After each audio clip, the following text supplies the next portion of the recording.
Hi there, and welcome back to another storytime session with me, Duncan Beedie.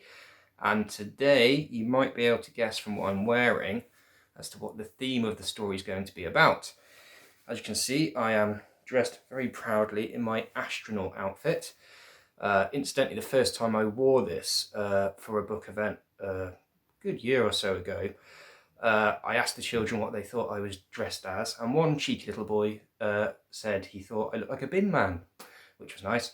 Clearly I'm not a bin man, because as you can see from the very special badges, look, there's a rocket there, look, NASA, see, space pilot, yeah, see, a bin man wouldn't wear that, would he? I just think this kid had obviously never seen an astronaut before, and didn't know what he was talking about. Not that I'm bitter or anything. Anyway, moving on. So yes, I'm dressed as an astronaut, and you can see behind me, of course, this lunar landscape. What I say lunar landscape, essentially what I've done is I've thrown an old duvet over my sofa, but you'll just have to use your vivid imaginations to pretend we're on the moon. Look, we've got a rocket here, which is one of my daughter's old toys. And then behind, I'll have a rest. And then behind me, we have this chap. He's called Buzz. Now, he is named after a very famous astronaut. You can see he's got his own special astronaut suit on as well. I know what you're possibly thinking. You might be thinking Buzz Lightyear. Now, that would be a good answer because he is a very famous astronaut. But this chap is named after none other than Buzz Aldrin, who, along with Michael Collins and Neil Armstrong, made up the Apollo 11 crew. And they were the first astronauts to ever travel to the moon and back again. Because there's one thing getting to the moon, you've got to get home safely too, so you can tell all your stories and, you know, relay how incredible your journey was to all your fans and friends. So they managed that, and they managed that just over 50 years ago. In fact, last year was the 50th anniversary. You might have remembered seeing it on TV. And that's why last year I brought out this book, Molly's Moon Mission. I'm sure you probably guessed this was the one we're reading today. So yeah, I brought it out last year to coincide with the 50th anniversary of the moon landings. And here we go. On the front we see Molly, and she's this cute little moth. And like Neil Armstrong, Buzz Aldrin and Michael Collins, she yearned to go into space and go to the moon and achieve the impossible. And that's what this story is all about. So let's begin. Strap your seatbelts on, get ready for liftoff.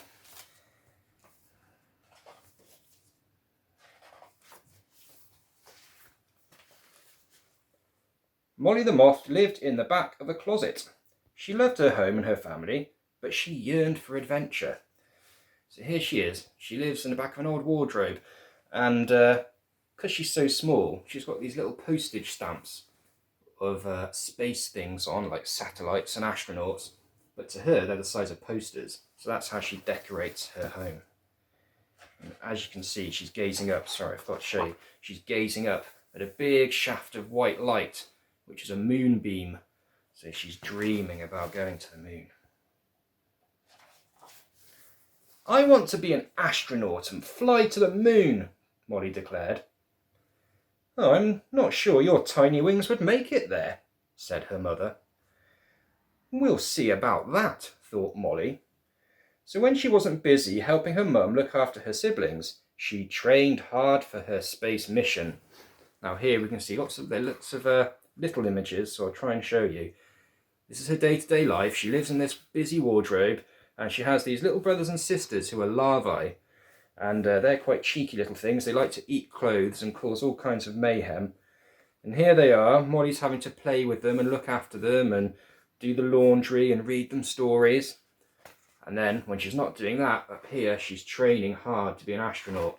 So she's doing lots of exercises, doing some sums on an abacus, because you have to be really good at maths and physics to be an astronaut as well. And she's doing some training and even making herself a helmet out of a cardboard box. Until at long last, she was ready. And here she is, with her newly fashioned helmet, ready to go into space. Now, before any astronauts go off into space, what usually happens is they have a countdown. So on this next page, that's exactly what we've got. We've got a countdown. And I'm going to turn the book sideways because it's a particularly tall page. So if we count back from 5, 4, 3, 2, 1, blast off. And there Molly goes, up into the skies above. And, to Molly's surprise, a few seconds later, I made it to the moon, she cried. This isn't the moon, buzzed a huge fly. This is a light bulb. The moon is much bigger and much further away. Too far for a little mite like you. So here this big, busy fly is bossing Molly around and telling her that she hasn't made it to the moon at all, just a light bulb. Oh, well, we'll see about that, thought Molly, and she set off in search of a much bigger light. So this is the moon, Molly exclaimed. So here you can see she's actually managed to leave the bedroom this time. She's flapped her wings and gone out of the window and up into the night sky.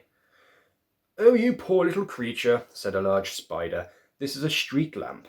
The moon is much, much brighter and much, much further away. Too far for a little thing like you, I'd wager. So, although she has managed to get outside, she's only gone as far as a street lamp. And here we can see the spider's made his web. There's rather a few unfortunate looking flies who might be becoming his dinner later. And also in the very far off background we can see a space rocket that looks like it's getting ready to take off. I wonder where that might be heading. We'll see about that, thought Molly. She flew on until she saw a light that was bigger and brighter than anything she'd seen before. So here she's leaving the street lamp behind and she's going off over the sea, up into the night sky towards this huge bright light. She followed the light around and around in circles. The closer she got, the dizzier she became. Eventually, Molly was so dizzy, she fell to earth with a plop. And as we can see, that big bright light was actually a huge lighthouse. And she's gone round and round and round until she got so dizzy, she fell down into a little pool of water. Oh, I guess this isn't the moon either then, sputtered Molly. I'm afraid not, said a wise old crab as he fished her out of the tide pool. This is a lighthouse. The moon is much, much further away. Too far for a teeny moth like me, I suppose, Molly asked sadly. Oh, I don't know about that, replied the crab. I could count the number of fish I've caught on one pincer, but it hasn't stopped me from trying night after night. Encouraged by the crab's words, Molly patched up her helmet, saluted, and launched herself upwards once again. So that kind crab gave her some words of encouragement, and this time she sets off into the night sky towards the biggest, brightest, furthest light she could see. Now here we can see an enormous light in the sky. That must be the moon. And teeny tiny dot there, that's Molly. And also in the background we can see a lunar module heading towards the moon.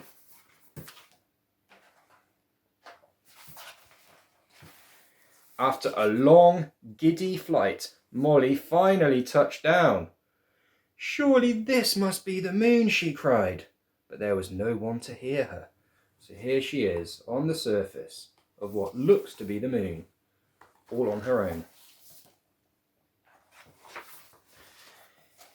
She wandered across the pale, dusty landscape. All of a sudden, home felt a very, very long way away. And there we can see all her footsteps as she's wandered round and round and round all those lunar craters, all by herself. Must be very lonely being up in space.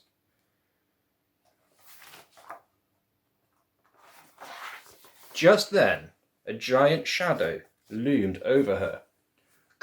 One small step for a moth! Hey, watch out! Shrieked Molly, jumping out of the way in the nick of time. Sorry about that, kid, said the astronaut. I didn't expect to find anyone else here up on the moon. You mean I actually made it to the moon? Molly asked. I knew I could do it. So here we can see an astronaut's foot has just come down, nearly stepped on Molly. Thankfully he didn't. And here's Molly, balanced on the astronaut's finger, doing a little celebratory dance. She knows she's actually made it to the moon. That's a pretty giant leap for a little critter, said the other astronaut. "I guess you'll be too tired to help us with our special mission then." "We'll see about that," Molly said cheerfully. So she helped the astronauts take photos of the moon's surface. Then she helped them collect samples of rocks and moon dust. And they even had time for some fun before planting a ceremonial flag. So these are some of the things astronauts might do up on the moon, research and what have you. But if you're doing lots of research and work, you've also got to have a bit of playtime. So here they are, building sand castles, or I guess moon dust castles, and making moon dust angels in the surface of the moon there. And here they are, planting a flag to prove that they made it and that their mission was a success. "Well, we'd better be heading back," said the astronauts as they prepared the lunar module for liftoff. Molly stared out into the vastness of space. It was so dark. How would she ever navigate her way home? There we can see she's looking out into the big black void of space, wondering on Earth where home is. "Cheer up, you're one of us now, kid," the astronaut said, and they gave Molly her very own lunar mission patch, a bit like the one I'm wearing. "Now, how about we give you a ride home?" "Oh, yes, please," said Molly, and here she is proudly carrying her special astronaut's mission patch.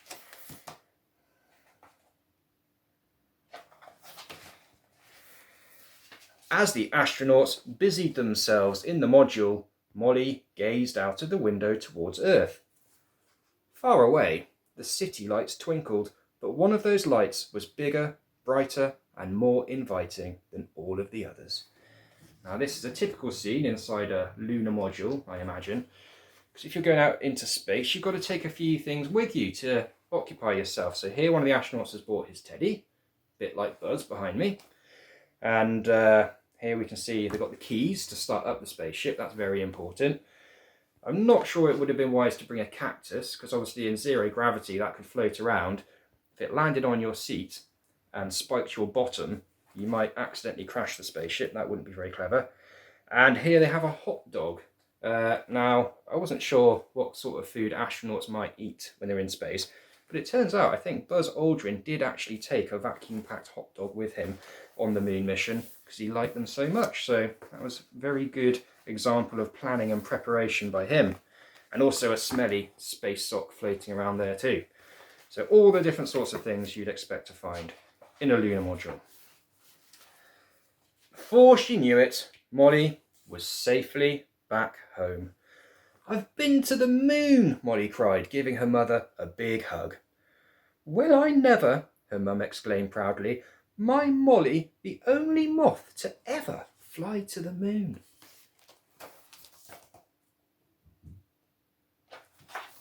"We'll see about that," thought Molly, and here you can see she's not just content with going to the moon herself, she's now training up all her little brothers and sisters to be astronauts too. This one hasn't made a very good start. You can see he's already eaten his space helmet. But if you wanted proof as to whether they succeeded or not, you look on the last page. The flag has been nibbled by the cheeky moth larvae. So they did get to the moon after all. And that is the end of the story of Molly's moon mission. I hope you enjoyed it. And it will be the last storytime video I'll be uploading for a little bit, for one very good reason. I haven't actually written any more stories. Although that's not essentially true, I have written another one, but it isn't published yet. So I'm recording this in April. The book won't be out till August. So what I will try and do is I've got some of the artwork from the book, although it hasn't officially come out yet. I think I'll give you a little sneak peek of the cover and tell you what the title of the book is, and maybe give you a few little snippets of information without giving away too many spoilers. So, you know, just to tie us over until the book actually does come out. So I'll bring that out in a different video soon. And I'll also definitely be uploading a video showing you how to draw Molly the Moth, because I'm sure there are some of you out there who would like to learn how to do that. So watch out for that video too. But in the meantime, it's been nice talking to you. I hope you enjoyed the story. And this is Astronaut Duncan, not Bin Man, Astronaut Duncan, saying, "Stay safe, space cadets." And for now, It's over and out.